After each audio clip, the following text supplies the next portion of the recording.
India or Dubai? Hello. Hey guys, this is Chandrima. Welcome back to my another blog. সবাই কেমন আছো? আশা করি সবাই খুব খুব ভালো আছো।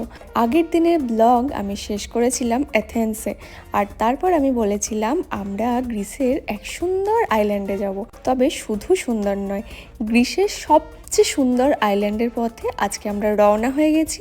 আর হ্যাঁ, কোথায় যাচ্ছি? আমরা যাচ্ছি মিকোনস।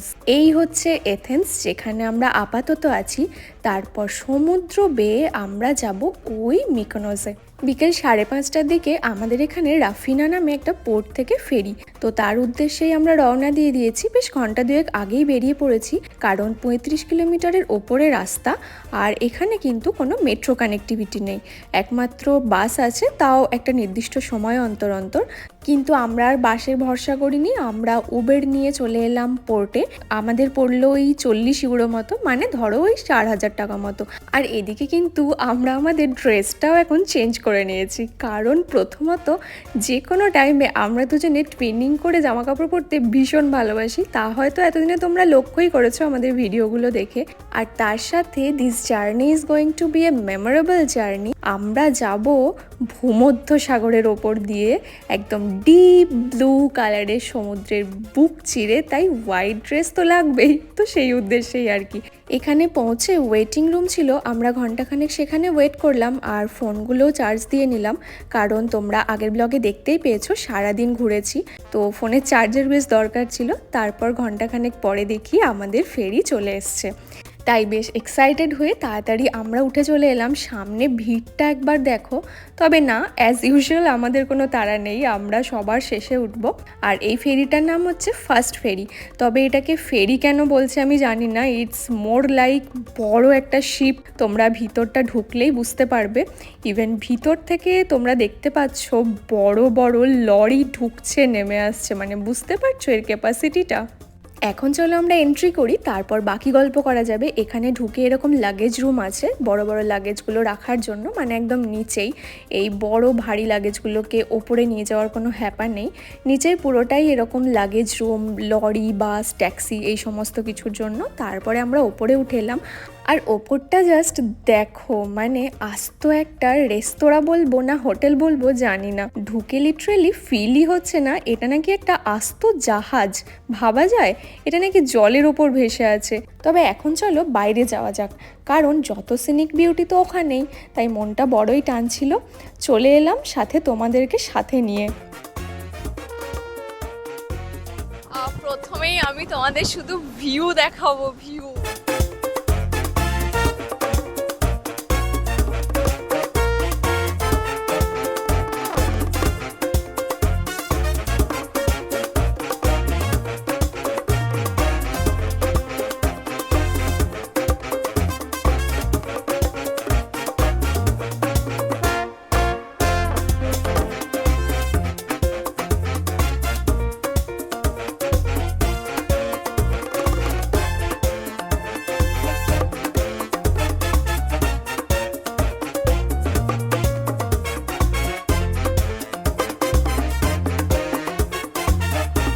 দাঁড়িয়ে পুরো সেই টাইটানিকের জায়গায় চলে গেছি মনে হচ্ছে। ওখানে দাঁড়িয়ে এইভাবে একটা বসতি, কিন্তু না, অত সাহসে কুলাচ্ছে না। বাট প্রচণ্ড ঠান্ডা লাগছে। ইনফ্যাক্ট বাইরে এত হাওয়া দিচ্ছে।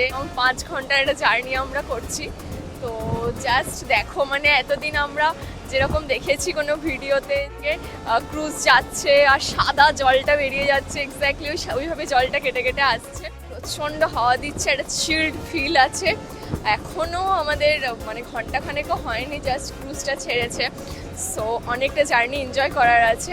এই ফেরির সমস্ত ডিটেলস, মানে তোমরা যদি কেউ ঘুরতে আসো, কত টাকা লাগলো, কতক্ষণ লাগলো, কীভাবে বুক করলাম, সব কিছুই থাকবে। আর এথেন্স থেকে যে কোনো আইল্যান্ডই যাবে, তো আমরা একটা লিঙ্ক শেয়ার করে দেবো, তোমরা সেখান থেকে বুক করতে পারো। আর হ্যাঁ, মানে কানেক্টিভিটি খুব ভালো আছে, এদের থেকে বেস্ট সব আইল্যান্ডেরই বোট সব কিছু রয়েছে available আছে। এখানেও দেখো তোমরা ডেকের মধ্যে সিটিং অ্যারেঞ্জমেন্ট বা রেস্তোরাঁ সমস্ত কিছুই কিন্তু আছে। তবে চলো একবার নিচে যাই, কারণ অনেক কিছু আমাদের নিচে দেখার বাকি রয়ে গেছে। যে এই শিপগুলোতে যেমন ফ্লাইটে থাকি economy class, business class, first class, এরকম আলাদা আলাদা ক্লাস আছে। জাস্ট এই সিটিং অ্যারেঞ্জমেন্টগুলো একটু আলাদা, বাকি খুব একটা কিছু ডিফারেন্ট নয়। তো তোমরা যারা আসবে যেটা ইচ্ছে বুক করো আরামসে, ভীষণ কোজি জার্নি হতে চলেছে। এত কিছুর সাথে এই জাহাজে কিন্তু সুভিনিয়ার শপও আছে, এছাড়াও বিভিন্ন ড্রেস, আউটফিট, ব্যাগ, জুতো, if you want you can buy. তবে হ্যাঁ, একটুখানি বেশি প্রাইস তো আছেই।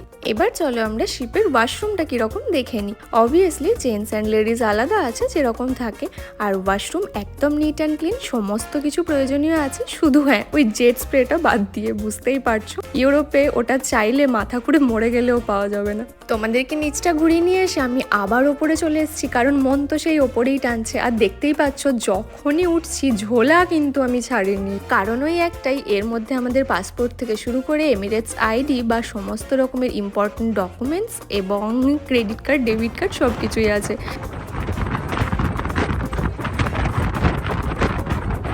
দেখতে পাচ্ছ হাওয়াটা কি লেভেলের।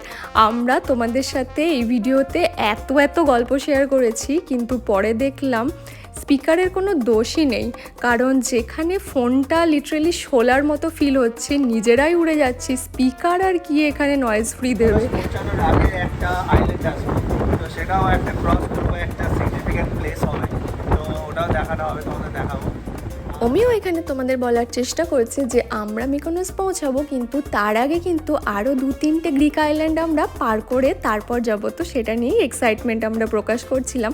আর শুধু এক্সাইটেড না, আমরা ওভার এক্সাইটেড, কারণ এটা একটা এত সুন্দর জার্নি। তোমরা জাস্ট পিছনটা দেখো and see the dark blue colour of Mediterranean sea. চারিদিকে যেখানেই তাকাচ্ছি, যত দূর দৃষ্টি বিস্তৃত করছি, শুধু ব্লু ব্লু অ্যান্ড ব্লু। এই গ্রিস দেশে প্রায় 6000 আইল্যান্ড আছে, তার মধ্যে 227টা ইনহ্যাবিটেড, মানে মানুষজন বাস করে। এথেন্স থেকে আইল্যান্ডগুলোর কানেক্টিভিটি ভীষণই ভালো।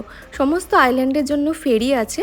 এথেন্সে মোট 2টো পোর্ট আছে, একটা আমরা যেটা দিয়ে এসেছি রাফিনা, আর একটা পাইরেয়াস। রাফিনার যেরকম কোনো মেট্রো কানেক্টিভিটি নেই, পাইরেয়াসের কিন্তু মেট্রো কানেক্টিভিটি আছে। আর এটা এদেশের ব্যস্ততম পোর্টও, প্রচুর জাহাজ এখান থেকে ছাড়ছে। তবে রাফিনা এসে আমাদের কোনো অসুবিধা ফিল হয়নি, একদম এলাম আর একটাই জাহাজ এলো, আমরা উঠে পড়লাম। মধ্যেই সানডাউন হয়ে যাবে।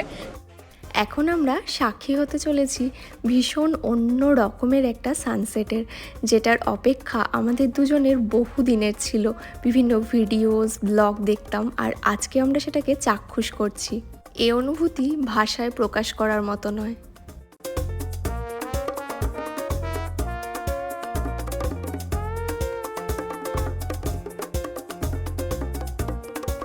ক্যামেরার লেন্সের সাথে সাথে চোখের লেন্সেও এই দৃশ্য ক্যাপচার করছিলাম, আর সাথে আওড়াচ্ছিলাম রবি ঠাকুরের কিছু লাইন।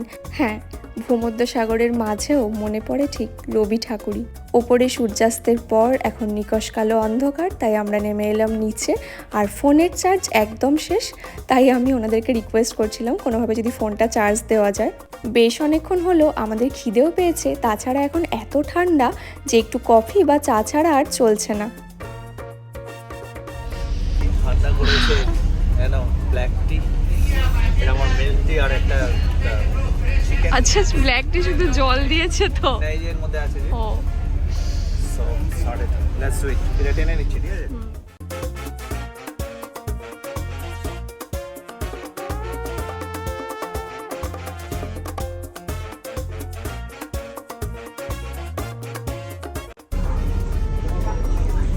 ভালো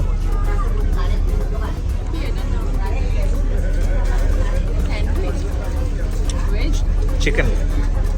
খাওয়া দাওয়া শেষ হতেই দেখলাম আমাদের জাহাজ এসে ভিড়েছে একটা বন্দরে। বুঝতে পারলাম আমরা একটা আইল্যান্ডে পৌঁছে গেছি। তো যাদের এটা ডেস্টিনেশন ছিল তারা এখানে নেমে গেলেন, আমরা আর কিছুক্ষণের মধ্যেই নামবো। ও হ্যাঁ, তবে আরও কিছু গল্প তো তোমাদের শেয়ার করা বাকি। এথেন্স থেকে না দু রকমের ফেরি হয়, একটা স্লো ফেরি, একটা ফাস্ট ফেরি। স্লো ফেরিতে মিকোনস যেতে সময় লাগে 6-6.5 ঘন্টা, আর ফাস্ট ফেরিতে 4.5-5 ঘন্টা। ফাস্ট ফেরিগুলো সুবিধা অবশ্যই তাড়াতাড়ি যায়, তবে এই তাড়াতাড়ির জন্য এই বোটগুলো কিন্তু একটু হালকা হয়, তাই এগুলোতে কখনো কখনো একটু সি সিকনেস ফিল হতে পারে। বলতে বলতে আমার স্টার্টও হয়ে গেছে, তাই আমি এখন খাওয়া দাওয়া শেষে যখনই সিকনেস স্টার্ট হয়েছে শুয়ে পড়েছি। আর এদিকে আমরা মাঝের আরও একটা আইল্যান্ডে পৌঁছে গেছি, তবে গল্পটা তোমাদের সাথে শেয়ার করিনি। যেটা বলছিলাম, স্লো ফেরিতে না সি সিকনেসের সম্ভাবনা একটু কম, আর তাছাড়াও এত সুন্দর একটা লাইফ টাইম এক্সপিরিয়েন্স, এক্সপ্লোরেশন, তাতে 1-2 ঘন্টা বেশি হলে তো আরোই আনন্দ করা যাবে। তবে আমাদের বিকেলেরই অপশান প্রয়োজন হতো, তাই আমরা এটাই নিয়েছিলাম, এবং আমাদের এক্সপিরিয়েন্স অনবদ্য, অবভিয়াসলি একটা লাইফ টাইম এক্সপিরিয়েন্স হয়ে থাকবে এটা। এবং আমাদের পার পার্সন ভাড়া পড়েছিল ট্যাক্স সমেত ওই 42 ইউরো করে। এথেন্সের 2 বন্দর থেকে এই ফাস্ট ফেরি ছাড়াও সিজেট, ব্লু স্টার ইত্যাদি কোম্পানির ফেরি চলে। আর ফেরির আরও একটা সুবিধে হলো, এই জাহাজগুলোতে অনেক সিট থাকায় এখানে কিন্তু আগের দিন বুক করলেও সিট ইজিলি অ্যাভেলেবেল। আর এতক্ষণে জাহাজ আমাদের বন্দরে এসে ফিরেছে, আর আমরা পৌঁছে গেছি মিকোনস, এবং অমিও গেছে লাগেজ আনতে। চলো লাগেজ নিয়ে এখন এগোনো যাক। তবে জানো তো, এই জার্নিটা আমরা মাত্র 40 মিনিটেও করতে পারতাম। হ্যাঁ, কিভাবে বলো তো? ফ্লাইটে। মিকোনোস, স্যান্তরিনি এরকম অনেক আইল্যান্ডের কিন্তু এয়ারপোর্ট আছে, তো ভাড়া কিন্তু পার পার্সন আগে থেকে কাটলে 30-35 ইউরোয় আরামসে পাওয়া যায়। তবে হ্যাঁ, পরের দিকে একটু দামটা বাড়ে, যেরকম ফ্লাইটে ডাইনামিক ফেয়ার হয় সে জায়গায় ফেরির ফেয়ার কিন্তু কনস্ট্যান্ট। তবে এক একটা ফেরির এক এক রকমের ভাড়া। আর সব কিছু মিলিয়ে ফ্লাইটের অপশন আমরা কোনোদিনই ভাবিনি, কারণ এত সুন্দর একটা লাইফ টাইম জার্নি, এটাকে আমরা কিভাবে বাদ দেব। যেকোনো আমি তো উবারে চেক করলাম, ওই 35 মিনিমাম ভাড়া এখানে, যেখানেই যাও। এখান থেকে আমাদের হোটেল মাত্র 3.5 কিলোমিটার রাস্তা, এবং এটা হচ্ছে এখানকার উবেরের অবস্থা। আর এই কারণে এখানকার যারা লোকাল নর্মাল ড্রাইভার, তারাও এর কমে যাচ্ছেন না। So it's really expensive, the Mykonos is really expensive.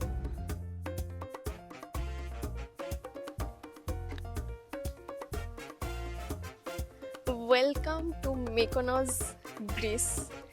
আর এখন অনেকটাই রাত 11টা বেজে গেছে আই গেস, হ্যাঁ 11:30টার দিকে।